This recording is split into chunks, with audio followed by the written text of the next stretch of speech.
Welcome to MultiClass Mondays. Thanks again for joining me for the pre-briefing.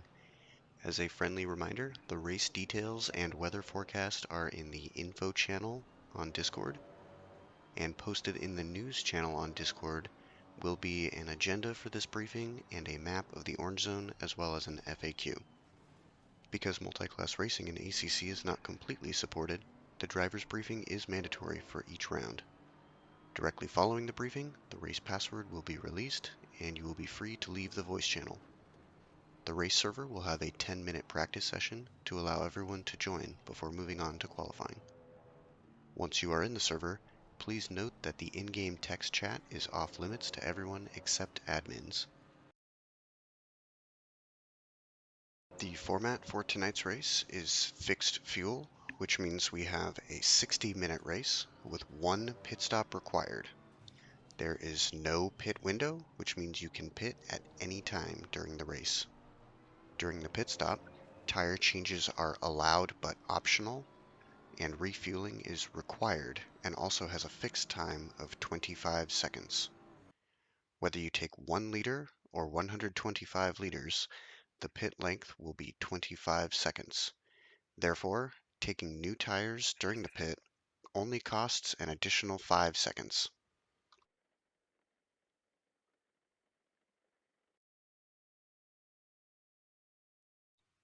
For qualifying, this session will be 30 minutes long, with the GT3s taking the first 15 and the GT4s taking the last 15.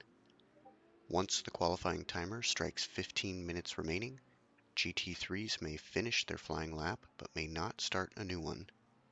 Only at this time, with 15 minutes remaining, may GT4s leave their pit box and head toward pit exit to begin their qualifying session. GT4s may not line up at pit exit or leave their pit box before the 15-minute remaining mark.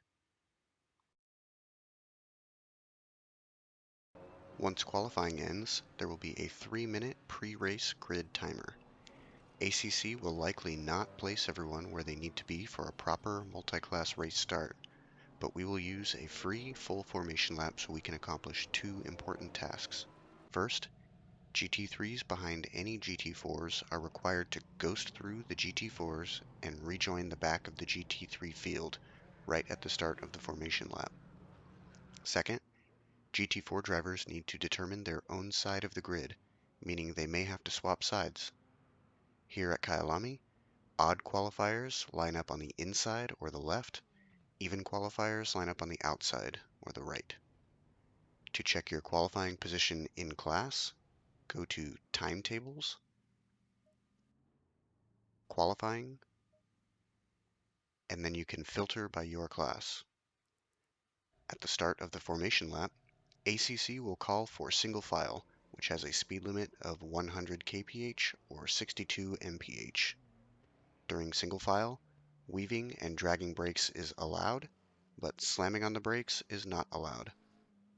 Near Sector 3, ACC will call for double file, which has a speed limit of 60 kph or 37 mph. During double file, dragging brakes is still allowed, but weaving and slamming on the brakes are no longer allowed. During double file, gaps and speed changes must be kept to a minimum. Jumped starts may be penalized.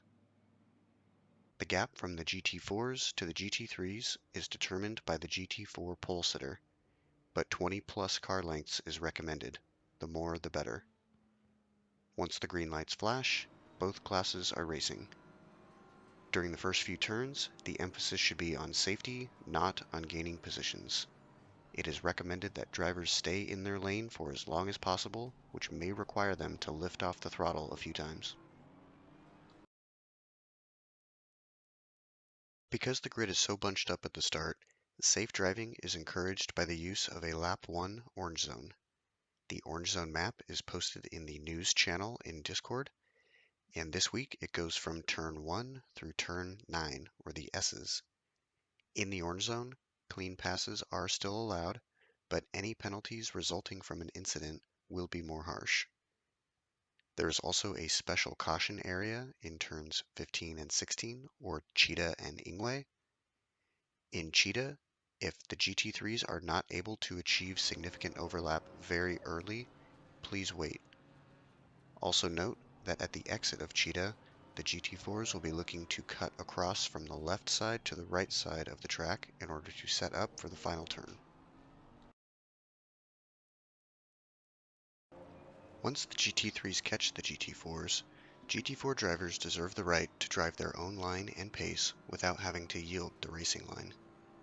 GT4s are expected to hold their line as best they can, allowing the GT3 driver behind to pick their location to pass.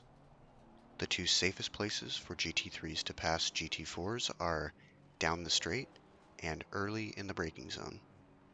Once a GT3 presents themselves for a legal overtake, the GT4 driver is not allowed to defend and is expected to help facilitate the pass. Here are some more examples of safe overtakes from a GT3 on a GT4 driver.